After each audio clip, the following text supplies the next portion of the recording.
I'm a big believer that if you're truly passionate about what you do, it shows. Not a lot of people can fake excitement about their profession or about their passion in life. And I think if you're passionate about what you do, your parents can see it, the community can see it, and it will shine through.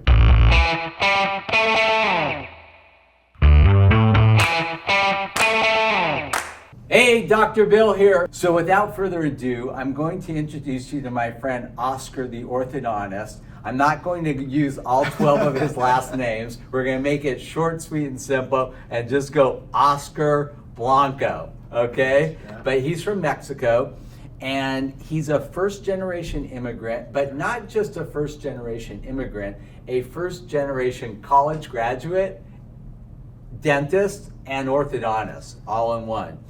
He attended University of Washington on a full academic scholarship for his undergrad. Then he received his DDS degree at University of California, San Francisco, and continued on to do specialty training in orthodontics at Harvard. He now practices in the LA area, and he's a great guy. And I just wanted to talk to you a little bit, not so much about orthodontics, Correct. but just kind of like breaking out of a trend. I mean, your family, doesn't have any other college graduates. And what was it like for you to kind of, break tradition and instead of doing what everybody else in your family did, say, hey, I'm going to college? So it did take a lot of initiative. I had to look into see what were the steps. I remember when I told my parents I wanted to go to college, it was like oh wow, like what is this? Like what are the steps? So it is a lot of research on my part, but I get to wake up, put on a white coat, go to my dream job, and there's not one day that I don't look around, and I'm extremely grateful and acknowledgement of all the people it took me to get here, because for someone who does need to break the barrier, for someone that does need to step outside from what is predetermined for them or what society or previous family tradition is, you need a lot of mentors and you need a lot of people who believe in you and will guide you. And they say that it takes a village, but for me it took two small towns, to be realistic, one in Mexico and one in the US, who really cultivated me and allowed me to pursue my dreams. And you grew up in Mexico and the U.S.? Yes. So tell me what happened, where you were at what age? So I was born in Mexico until the age about 6 or 7, and my parents work agriculture jobs, so they're seasonal. So we would go to the U.S. for about 6 months and then go to Mexico for 6 months. So I did that from 1st grade all the way to 4th grade. So you can imagine getting taken out of like 2nd grade halfway through and then switching to a completely new language and everything. So at that point, math was really my favorite subject, because no matter the language barrier, that one stayed consistent. Were you pretty fluent in both languages? I was stuck in both languages, I would say, but I definitely, with the years, I learned, obviously I learned Spanish growing up, and then English I had to learn throughout the years. And so finally, when we did that for quite a bit of years until I got to high school, and that's when I told my parents, I was like, I need to stay somewhere if I want to go to college, which is the ultimate, my goal. And so we decided to stay in Kashmir, Washington, where my parents worked and had family there. So they couldn't work in the fields in Washington. Well, it's a seasonal job, so not during the winter. So during the winter, we would go to Mexico, because then there's no snow in Mexico, so there was more agriculture jobs there. But the town I'm from is known for their apples and cherries, so anytime between pretty much like March, April, all the way to October, it's harvest season, so a lot of immigrants would come in to do agriculture jobs, and we were one of those families that would travel. So now switching gears, why dentistry? There's not like a defining moment where I was like, this is what I want to do. I've always wanted to do dentistry, and to me it was something that I wanted to do, something that where I could impact people's lives, and I wanted to work with my hands. And I must have gone to the dentist at some point and been like, this is it, as a 3-4-year-old. So I started shadowing a lot through high school, and then in dental school. In dental school was I ran a nonprofit dental clinic, and that was around in 2008 and 9 when the economy was horrible, and we just had a list of patients who really needed to see a dentist and periodontist, all the specialties. And to me, that was where I really it got driven into me, where this is the profession where you can really make an impact in someone's life. And so I got into dental school, and I wasn't sure what specialty I wanted to do or why not. And I had a great mentor who was part of the orthodontic program and really introduced me to it. And for me, doing a transformation, really a life-changing opportunity like you can do in orthodontics was key. You know a lot of changing lives and really the impact that you can do through dentistry. And for me, orthodontics was perfect because I get to work with younger children, kids, but also with adults, and I get to see that transformation and the impact that really changing someone's teeth can do to someone's personality. As I said, like you would know.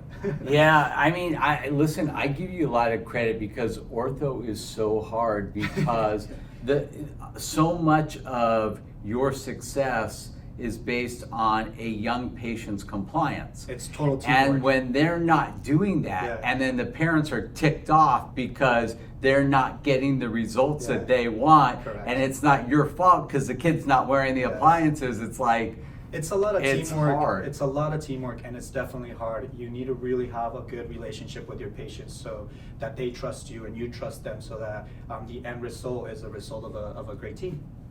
So you go to dental school, you decide to specialize, you're going to be an orthodontist, you go to Harvard. Harvard, kudos. Have you heard to of you. it? Yeah, I mean, like, yeah, you kind of picked like the best one, and then you come back to LA. Then what? Right now, I'm just starting. I really wanted to come back. I picked LA because I wanted to move closer to my parents. My parents are now, for the most part, in Mexico, so I wanted to be somewhere where I can be close to them and be part of family, and the Hispanic culture is super important. So for me, that was it, just going to a place where I can see myself ending to be close to family. I have a great opportunity with a great mentor orthodontist who I work with, Dr. Woolman, and just building the practice, building the career, and going from there. I'm really excited about the future. What for you right now as an orthodontist is kind of like your biggest challenge? I think that just getting into the whole, like you were mentioning, like being able to relate to the patient and being able to create that teamwork with the family, because it's not just you as the orthodontist, it's the patient and the parent, and to be able to create those relationships where you are a team and you are working together, I think right now is the most difficult thing, because all this training really trains you how to be a great clinician, and the part where you're just out in the clinic and building those relationships, those are just natural, and they come in with time and experience.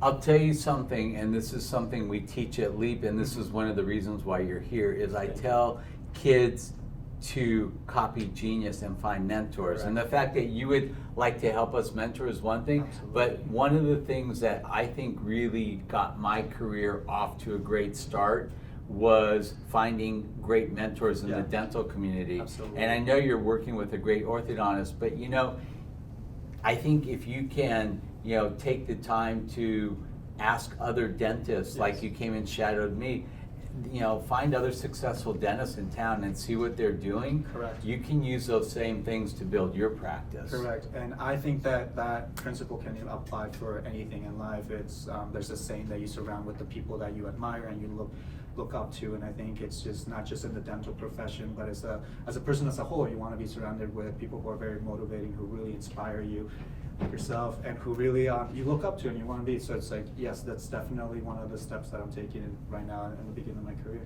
So from where you are now to where you want to be, like in the next 5 years, what needs to happen?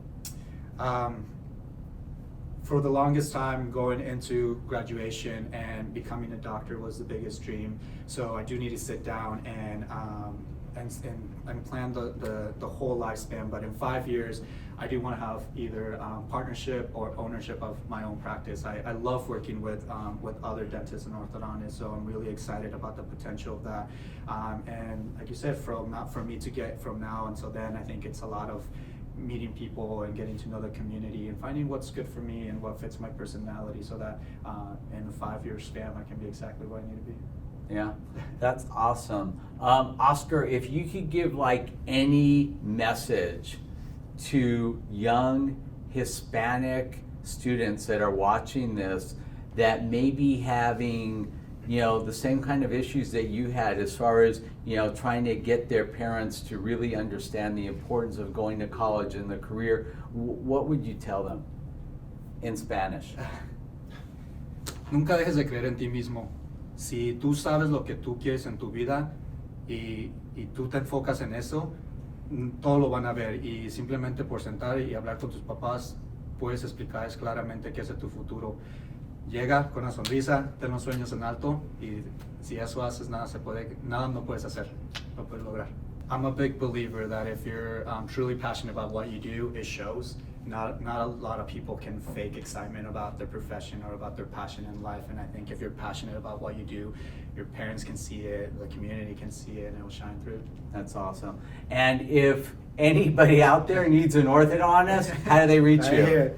You can look at our website is womanorthodontics.com, or you can follow me on Instagram at Dr. Orthogram. Yeah.